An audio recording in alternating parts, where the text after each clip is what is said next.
Vous avez envie de débuter sur YouTube ou plus simplement faire des vidéos pour votre projet?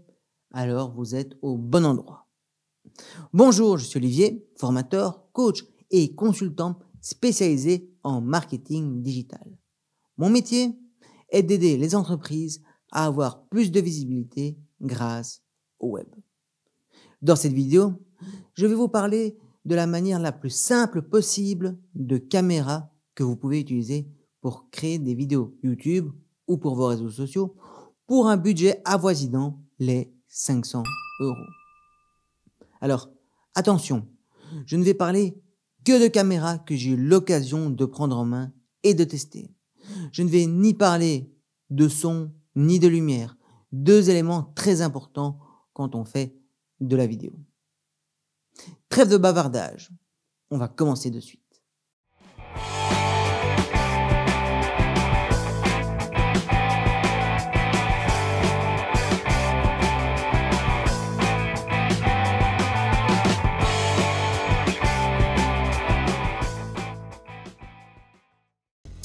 La première caméra est une Panasonic FZ300.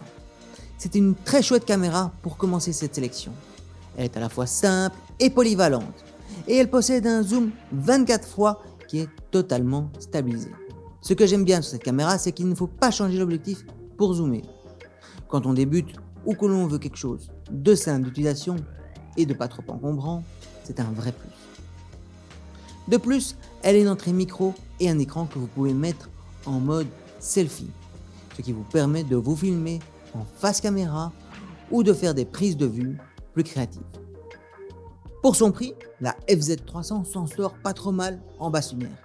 Si je dis s'en sort pas trop mal, entendez par là que ce n'est pas non plus un foudre de guerre quand vous avez peu de lumière, mais elle fait le job. Le bémol, pour moi, ce sont les menus qui peuvent être un peu complexes, voire rédhibitoires pour un débutant. Le Canon M50, la caméra que j'utilise actuellement, est un peu au-dessus des 500 €, mais clairement la caméra orientée création de contenu web. Perso, je l'adore et je l'utilise aussi bien pour les vidéos de clients que les vidéos que je réalise pour mon agence. Son poids léger, son entrée micro, son écran selfie en font un bon combo. De plus, vous pouvez, dans le futur, monter en gamme et en qualité en changeant d'objectif si vous le souhaitez. La qualité d'image est clairement au rendez-vous à condition que vous ayez un bon objectif ou que vous ne descendiez pas trop en basse lumière. Selon moi, il lui manque que la stabilisation du capteur pour vraiment se distinguer.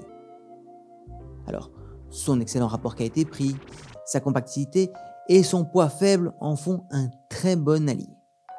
Le G7X Mark II.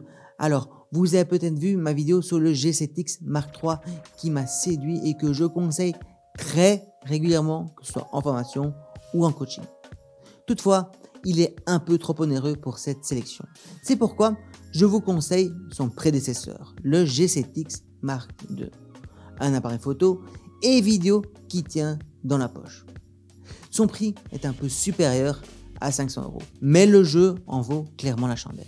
Toutefois, il n'a pas d'écran qu'on peut mettre en mode selfie, ce qui est dommage. Son manque de viseur n'est absolument pas gênant en vidéo, mais si vous avez besoin d'un compagnon qui fait à la fois photo et vidéo, j'y réfléchirai à 2 fois et je me retournerai peut-être vers le Canon M50. Il possède pas d'entrée micro, malheureusement. Si vous avez besoin d'une entrée micro, eh bien, je vous conseille alors soit d'utiliser un enregistreur externe ou alors de passer à son successeur, le G7X Mark III. Il est robuste et possède un zoom et il a une très bonne réactivité. L'Osmo Pocket 2. Personnellement, j'utilise l'Osmo Pocket 1. Toutefois, c'est la version 2 que je vais vous recommander car elle possède un micro sans fil, ce qui est un vrai plus quand on est créateur de contenu. Ce que j'aime, eh bien, c'est sa prise en main qui est très agréable. Les menus sont ultra simples, sans aucun chichi, et sa caméra est stabilisée. Le principal intérêt de cette Osmo Pocket 2 réside toujours dans le système de stabilisation qui est très poussé pour sa petite taille. Alors attention, Qui dit petite taille dit aussi que premièrement on a l'impression que c'est un jouet, ce qui n'est pas du tout le cas. Et deuxièmement, qui dit petite taille dit aussi petit capteur. Alors qui dit petit capteur dit que en basse lumière, eh bien l'Osmo Pocket a beaucoup plus de difficultés. Mais si vous éclairez bien la scène que vous souhaitez filmer, eh bien vous aurez de très belles images avec cette Osmo Pocket. L'Osmo Pocket est une caméra que personnellement j'ai quasiment toujours sur moi, que ce soit dans ma poche ou dans mon sac. Je l'amène pour me filmer sur une formation, je l'amène aussi pour faire certaines scènes, certains plans chez des clients. L'Osmo Pocket est tellement petite que je peux la placer dans des endroits où une caméra classique ne pourrait absolument pas se positionner. Son prix étant relativement bas, eh bien vous pourrez investir par la suite dans de la lumière, un trépied, voire d'autres éléments dont vous aurez besoin pour vous filmer.